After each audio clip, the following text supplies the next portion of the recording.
Wolof Fall TV. Wolof Fall TV.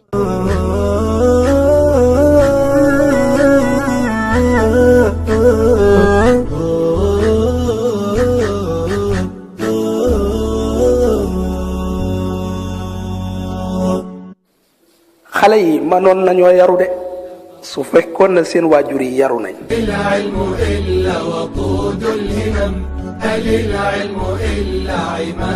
su fekkee na daanu mënta ñàkk ci yow nekkal yat. فكم أمة قد علا شأنها بوحي الكتاب ونسف القلم وكم أمة جهلت فارتمت بوحل الأسى في بحور الظلام. yàlla daf ñoo bindal ñaari nopp benn làmmiñ pour li ñi dégg ëpp li ñuy wax.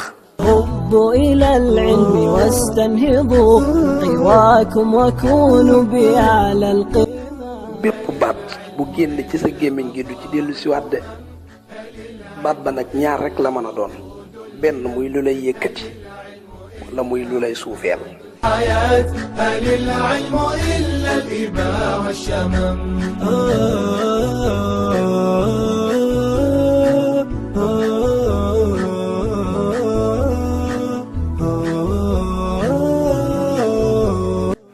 góor gi wéeru ci jigéen gi ko bëgg du daanu mukk. لتبقوا به بالمكان الأهم ومن بالتفوق قد حققوا مناهم بلا كلل أو سآم.